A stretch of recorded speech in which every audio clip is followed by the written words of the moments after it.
you, Maria.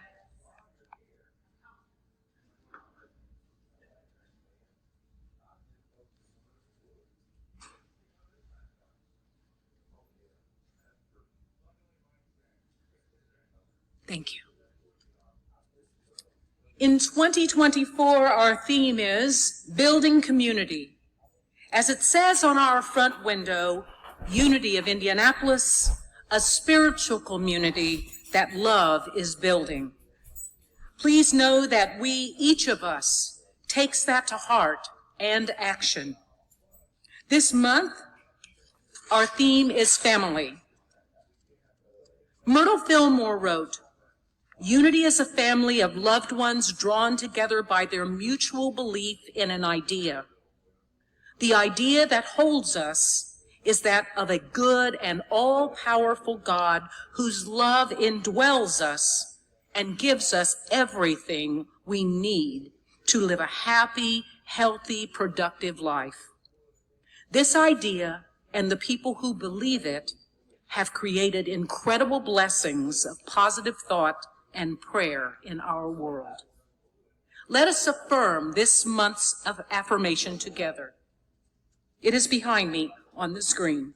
Let us say together, "When I acknowledge my connection with all things and honor my relationship with all things, I celebrate my place in the cosmic family of God."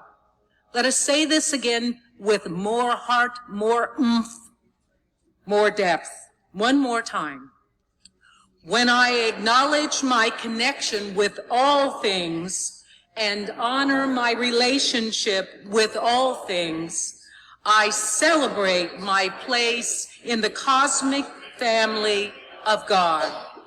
Thank you. That was fabulous. Now please settle back and open your hearts and minds as I read the daily word for today. It is entitled, "God's Healing Power is Moving Through Me."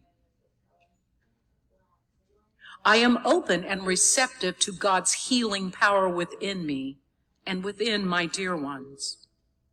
I trust with absolute faith that God is greater than any worldly condition. I cannot limit God. I listen to the still small voice within and feel guided along my healing journey. If fear and worry get the better of me and I start to feel anxious, I call forth the healing power of the indwelling Christ. I spiritually surrender my concerns. When I pray for my dear ones, I do not focus on their condition. Rather, I see them as the divine beings they are, whole, prosperous, and spiritually perfect. As I pray, I perceive God's healing presence moving through me and my beloveds. This presence is the health beyond illness, the abundance beyond the insufficiency, and the life beyond death. It is the truth of my life. And from Isaiah 58:8, "Your healing shall spring up quickly." May a blessing be to these words and to you.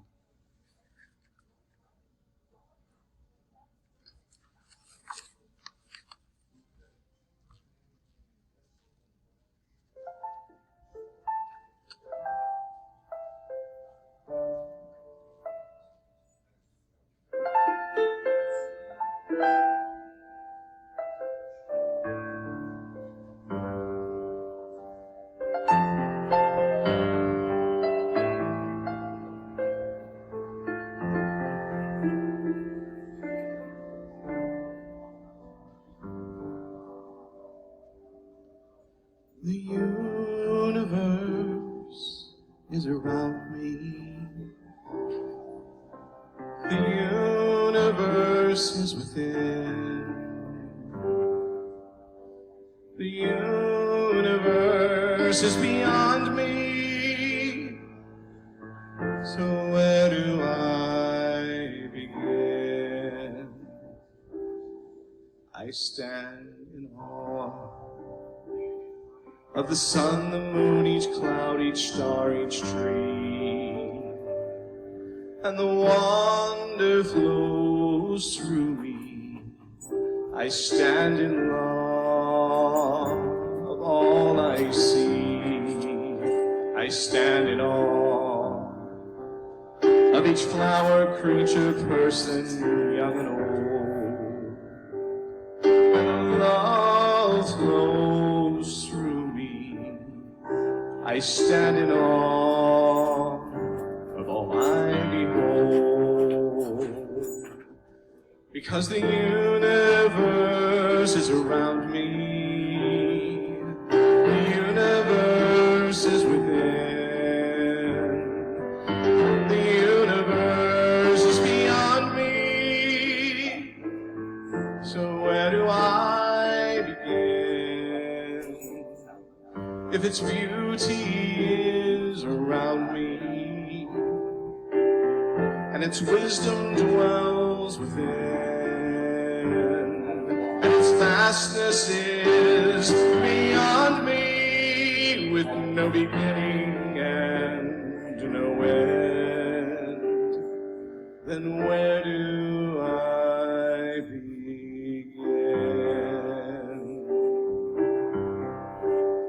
I live in awe of each prayer, each gift, each kindness that I see, and the peace flows through me.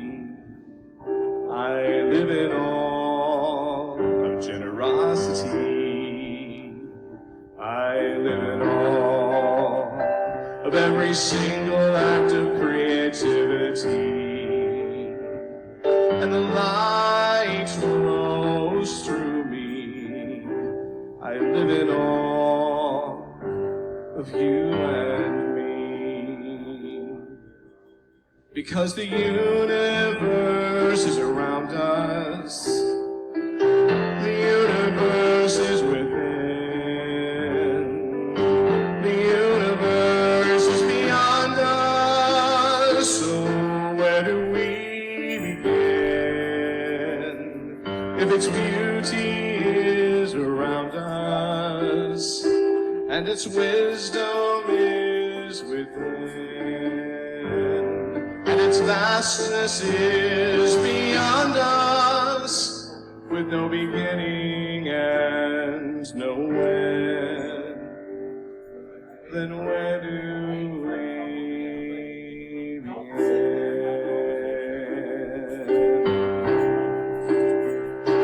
Nothing real can be destroyed. Nothing leaves the universe. Things are only rearranged, energy transformed. You are here to live your life. You are here because you matter. You are here to change the world, our world transformed. I am in awe of each universe, each countless galaxy, and the sun, stardust glows through me. I live in awe of this mystery. I live in awe of my mind, my thoughts, my head, my heart, my hand, and the Spirit flows through me. I live in awe of all I am, because the universe is around me. The universe is within. The universe is beyond me. So where do I begin? If its beauty is around me, and its wisdom dwells within, and its vastness is beyond me, with no beginning and no end, And where do I begin? With no beginning and no end. Then where do I begin? With no beginning and no end. No beginning and no.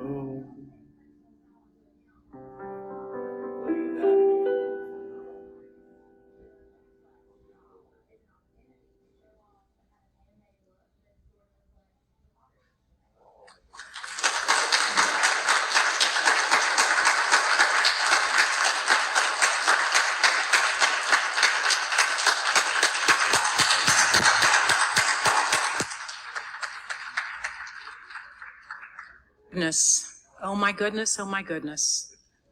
In case you missed it, our own Reverend Ed wrote that amazing, amazing song.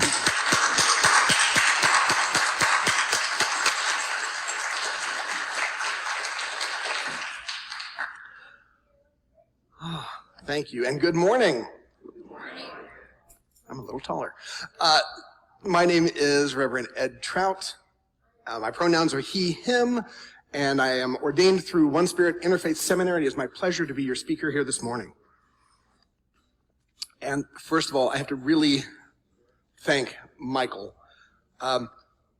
He does not scream or push back when I make musical requests like, hey, there's a song you did once. Could you work it up this week with like 2 days notice?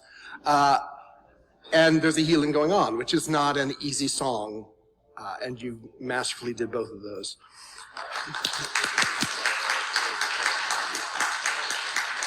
And for me, again, as often happens, I don't think I really need to say anything else. That's all been covered already. But you may have missed some of the things in the lyrics if there's a healing going on, because it's such a fun song. But that first verse says, let me walk to the banks of the river of love, where the current runs deep, baptized in the one, where there's no separation, and the light is all we see, honoring all our differences, and love will set us free. There's a healing going on. Such beautiful lyric work in such a fun, raucous song. This week's message focused on cosmic healing. As often happens, this full last week, starting with last Sunday, I kept hearing things and seeing things. It's like, I think that's part of my talk. I knew the general direction, but things will constantly pop up. Michael brought up things last week that I had intended to bring up, so hopefully I will touch on those again and expand perhaps a little bit on them. And then Thursday evening, we had the men's book study. And there were some things that came out of that and some of the observations that it's like, oh, that's actually part of what I'm talking about this week. And then yesterday morning, I was in Louise Dunn's prayer class, and she was talking about some of the Course in Miracles things. It's like, that's exactly what I needed. So, yeah, funny how all of that works, isn't it? All of this divine order, things stepping in front of us when we need them. But we are a cosmic family. That's part of the phrasing of the affirmation this month. So when you think about the cosmos, I'm guessing most of you picture the universe, which is true, but the idea of cosmos also gives us sort of an underlying understanding of order, that there is in all of this chaos somehow some underlying order as well. I'm going to tell a story that many of you have heard before, but I'm going to say it again. It's a story from 2016. I was at an applied improvisation conference in Montreal, Canada. And there had been a morning session where all of the speakers got to give a very brief introduction to what their workshops would be. And there was one speaker, Ted Desmaisons, who was giving a workshop later that day on the integration and the crossover between spirituality and improvisation, which is something that had spoken to my heart for years. I always thought there was a lot of spirituality in improvisation. And as he was talking that morning, in his little brief, 3-minute introduction, he talked about the Hindu concept of Indra's net, which is this giant net that spreads across the cosmos infinitely. And everywhere where there's a little nexus of those threads of the net, there's a jewel. And each jewel reflects every other jewel into infinity. And he used that to talk about the connectivity of improvisation. And I was so astounded by that concept of Indra's net. So I wanted to talk to Michael about it. And when we had our first break, I had gone out by the lake. We were in a lovely rural area in cabins. I went out by the lake and I called him on my cell phone from Canada. And after the general, hey, how's it going? I was like, okay, in the morning session, I ran across this concept that I really want to talk to you about. And he said, before you do that, we were in our class this morning at seminary talking about Hinduism, and they brought up this concept called Indra's net. and I was like, you're kidding. It's like, what are the odds? Two different countries, hundreds of miles apart, a concept that neither one of us had run into prior in our lives, and yet at almost exactly the same moment in the morning, it was introduced to both of us. Like, that's more than coincidence. There is something there in the reflectivity and the connectivity of what's going on. So Michael last week talked about Myrtle Fillmore and Evie McDonald. So Myrtle Fillmore, one of the co-founders of Unity, was famously healed from tuberculosis. And that really led her to a very deep spiritual understanding of her body, herself as this child of God. Or I should say, the realization of that led her to her healing. Evie, on the other hand, Evie, in 1980, had gotten diagnosed with ALS, Lou Gehrig's disease, and she was diagnosed late. They didn't catch it early. They couldn't figure it out. So by the time they had diagnosed it, she had 6 months left to live. And Evie she had a master's in nursing. So she knew what this diagnosis meant. She said she considered herself at that time to be basically a bowl of Jell-O in a wheelchair. She did not like her body. She did not like her life. She did not like her circumstances. But she thought, okay, I've got 6 months. What can I do to make the most of the 6 months that I have? So she basically did 3 things. One was that she would go in front of her mirror naked and look at herself and try to find things that she liked, that she loved or appreciated. She had a really long list that she had written out of the things that she hated about her body, hated about her life. That she got easily. So finding the things to love, that was tough. But that very first time, what she started with was her hair and her hands. She had always had good hair. She always liked how her hands looked. She could start there. And she did. And that practice was a daily practice, 3 times a day, 20 minutes each time in front of the mirror. So that's part 1 of the practice. The second thing she did involved the negative feelings that she had about her body and about her life. She didn't deny that she felt them. She didn't try to push them aside or stuff them down, which we know is generally not healthy. But what she did was say, these are my feelings. I own them. These are mine. God, I do not know what to do with these. So I'm giving them to you. They're mine, but I don't know what to do with them. So you take them, and I'll do the best I can. So she gave those things to God to deal with. The last thing that she did, and I do not want to underestimate the power of this, was forgiveness.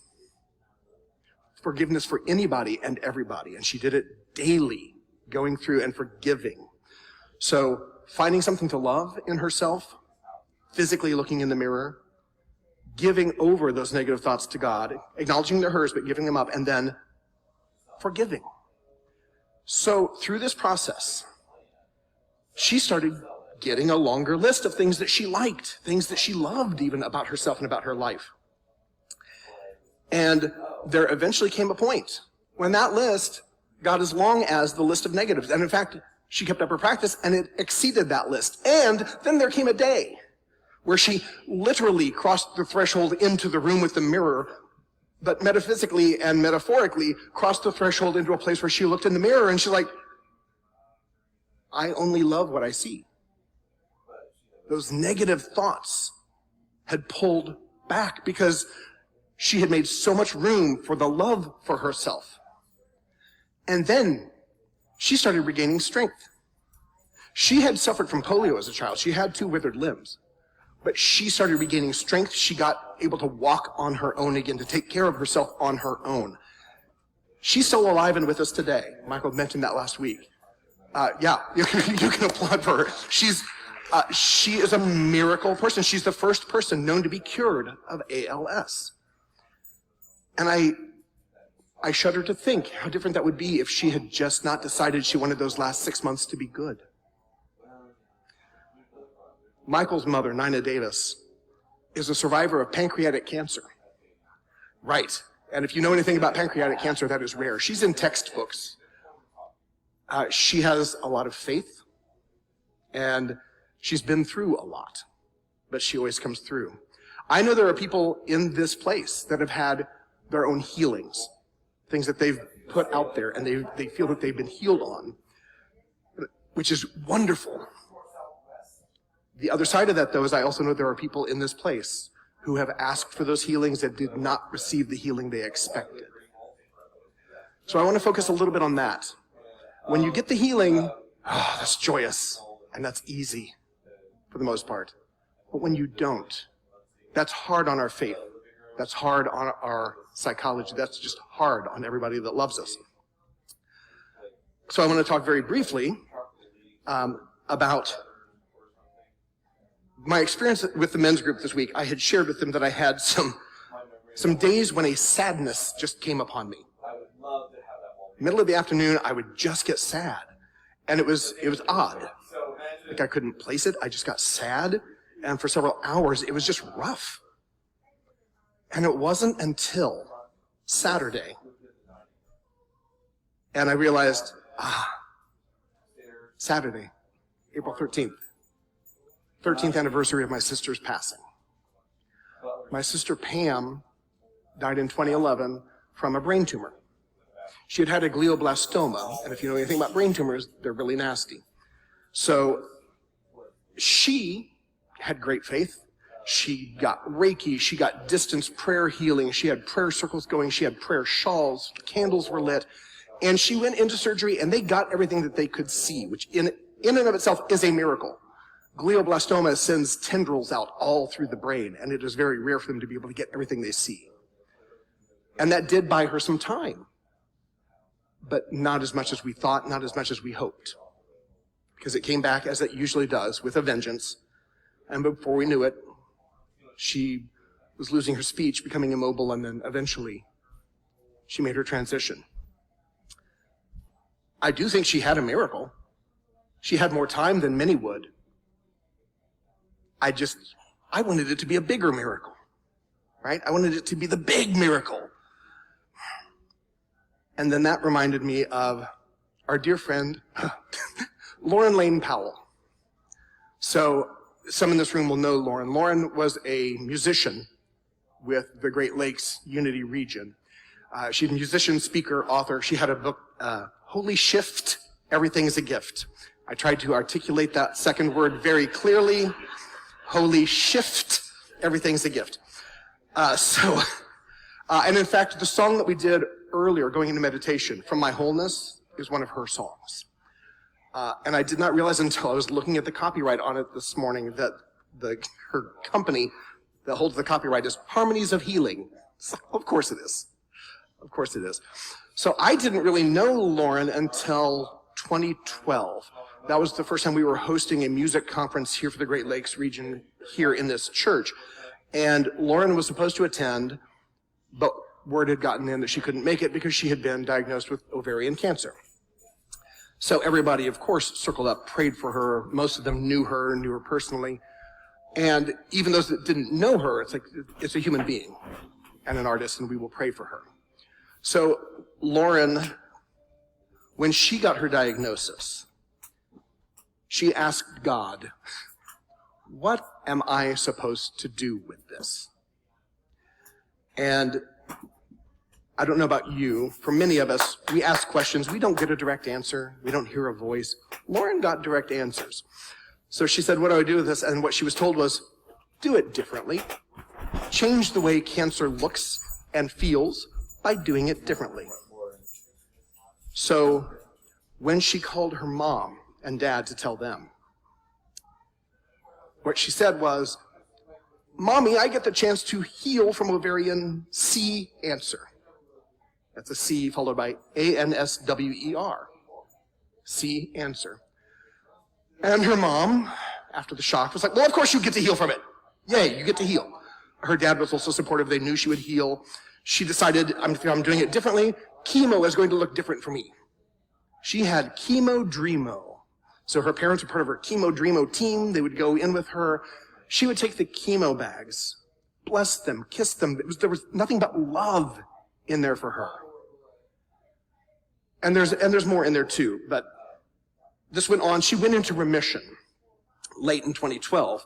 And then she had a colostomy with the surgery, so they did a reversal of the colostomy. And then they said, it seems like there's another mass. So she was like, well, what do I do with this if it is cancer? And the answer she got that time was, die. Go there. Practice death. Embrace it.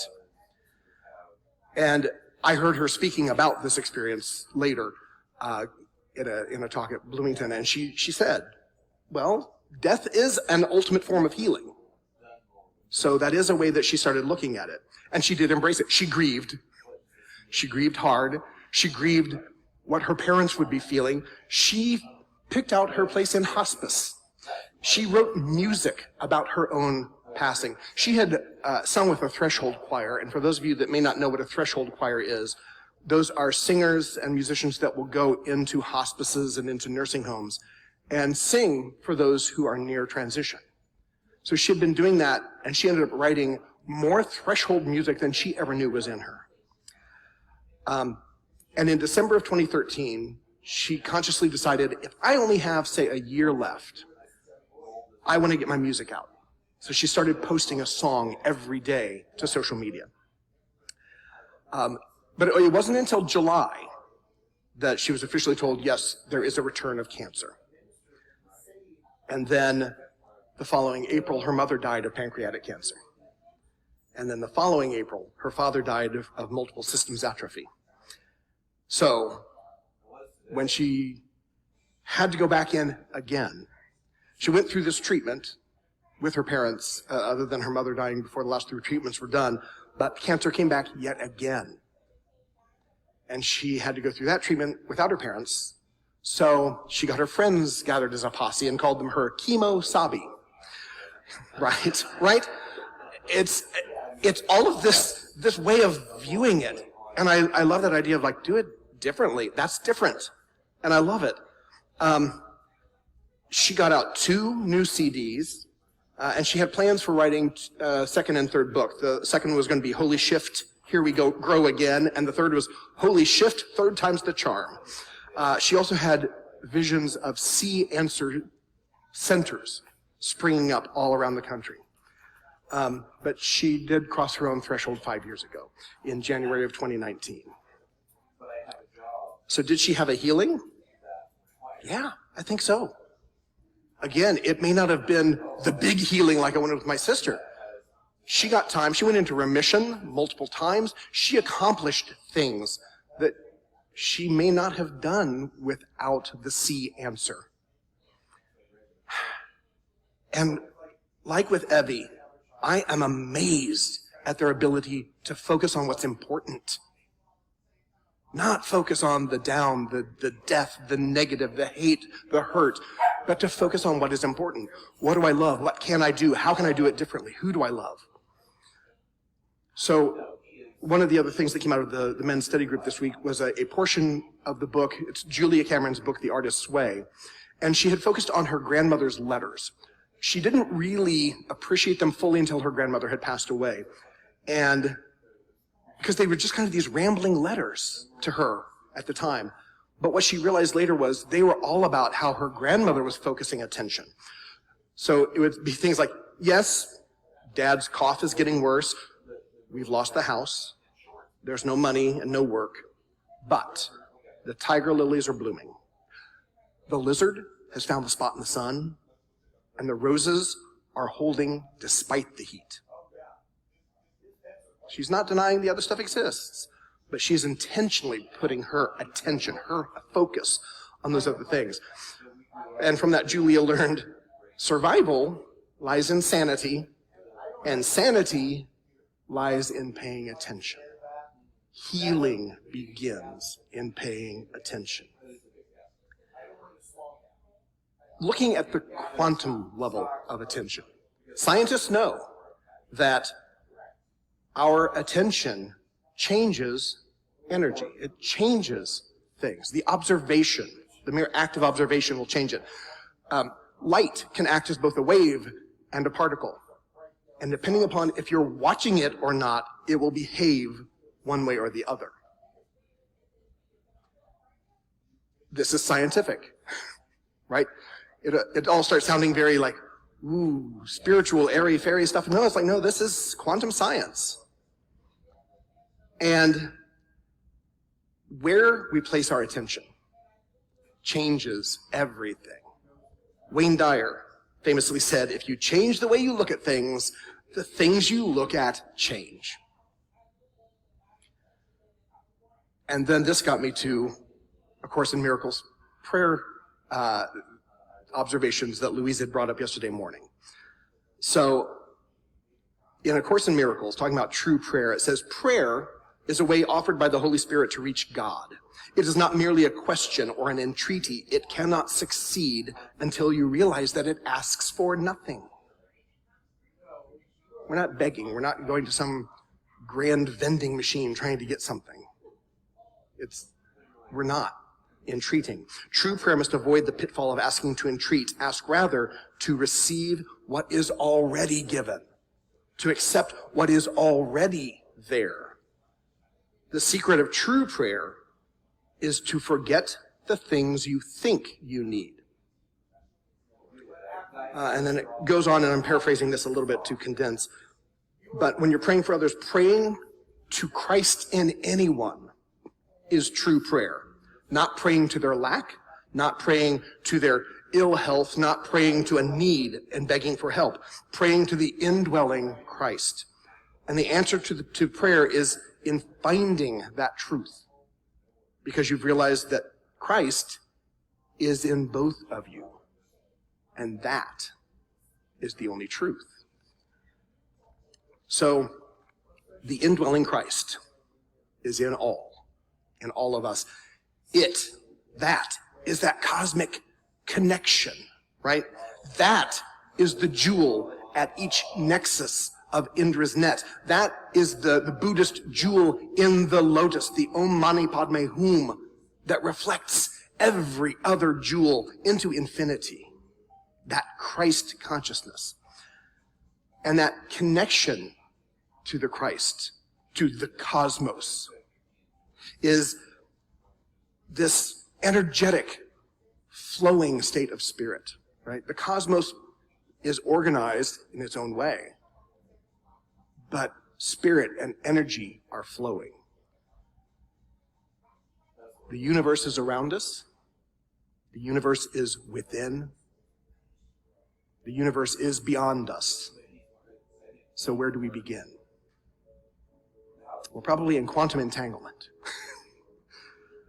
If you're familiar with the term, quantum entanglement refers to when some particles share a quantum state.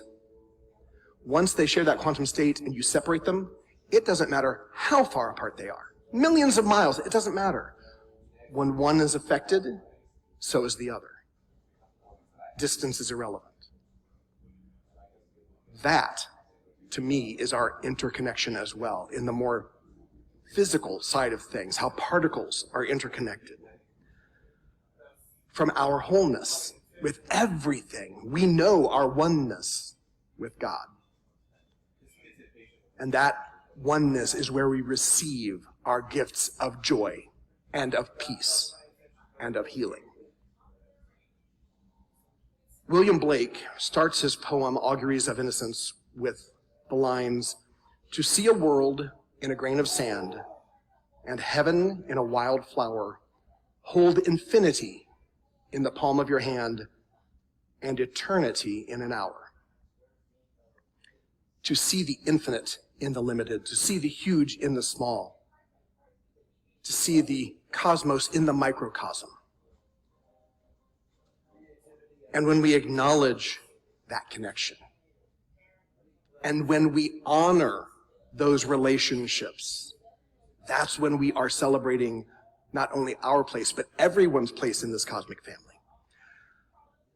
As I finish, I want to go back to just a portion of today's daily word, so beautifully read by Susan. So hopefully, listen to it again and see if you can listen to this part with new ears. Our word is healing. God's healing power is moving through me. As I pray, I perceive God's healing presence moving through me and my beloveds, my dear ones. This presence is the health beyond the illness, the abundance beyond the insufficiency, and the life beyond death. It is the truth of my life. Amen, Amin, Ashe. And so it is. Namaste.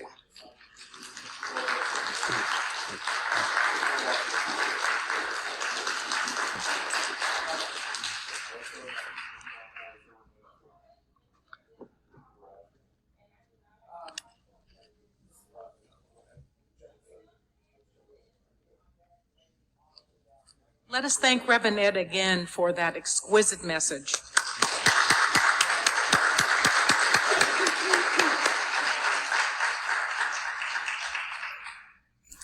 We have the opportunity now to talk about announcements, and there are some and there are many.